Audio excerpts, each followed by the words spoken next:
It's Rick with Rock Bottom Outreach, and it's Real Talk Tuesday.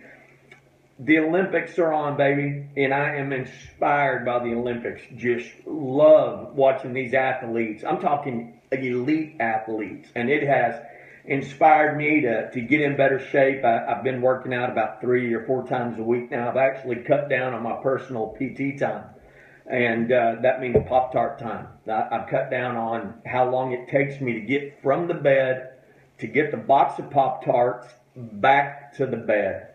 Man, but you would be impressed, I'm telling you. I've shaved off a lot of time of my PT time.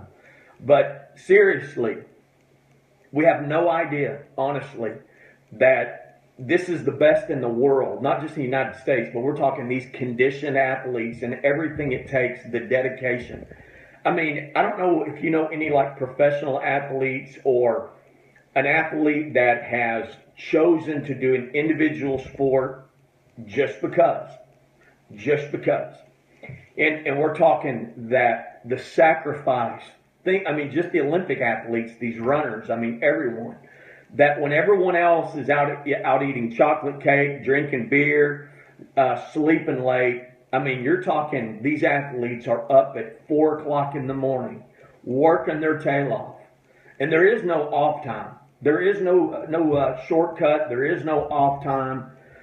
It takes an extreme individual, and I will say an extreme individual with that kind of dedication for their own personal goal, honestly. And, you know, I know a lot of people that do that, and it is a journey. It is a journey themselves. I mean, what they're doing, whatever goal they've set, whatever the sport is, the commitment they've made, and it's a lonely journey because here's the deal. Not everybody's doing it.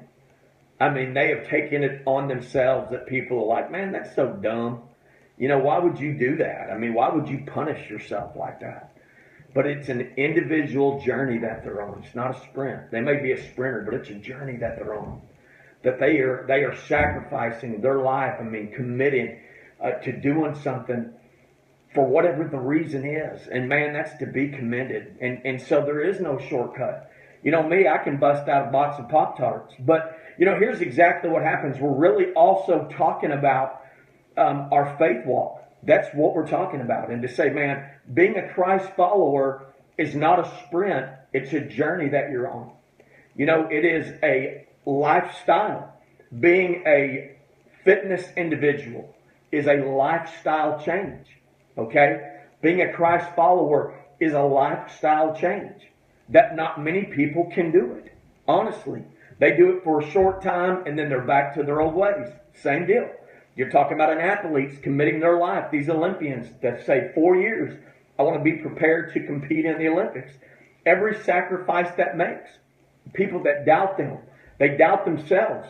Satan puts these thoughts in their head. It's no different.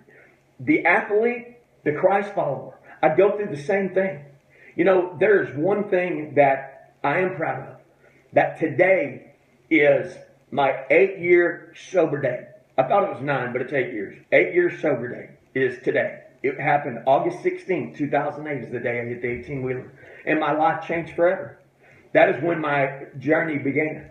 My journey began to pick up my cross and follow Christ. And it doesn't mean I'm perfect. But I am committed to this journey. That my life changed. I commit my life every day to be spiritually fit.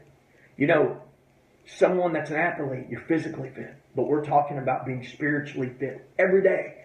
To get up, the first thing you think about, what is it? Because you know what? If something's important to you, you'll commit to it. If something's important, you'll commit to it. You know, I want to go to the book of Matthew, chapter 14, and I want to talk about Peter. You know, Peter's in the boat. Jesus is walking on the water, you know, and he looks out there and he said, but Jesus immediately said to them, take courage, it is I. Don't be afraid, because the disciples and Peter, they're looking and they're like, Jesus, is that you?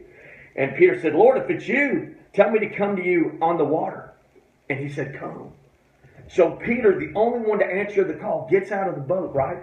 And he's walking on the water. But what happens? He took his eyes off Jesus. And Peter began to sink because he took his eyes off Jesus. That journey we're talking about today is the same thing. whatever you've answered the call to, being health, an athlete, your Christian walk, man, the minute you take your eyes off the thing that's most important, you'll begin to sink. Sometimes maybe a little at a time, but eventually you'll go under. It doesn't matter what you're doing, man. You got to keep your eyes fixed on the prize. For us faith individuals that have answered the call to follow Jesus, that is the prize. We're talking kingdom gold. That's what we're talking about. Kudos to you athletes today that have answered the call.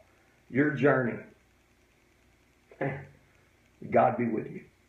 It's Rick with Rock Bottom Outreach. It's been Real Talk Tuesday. Have a great day.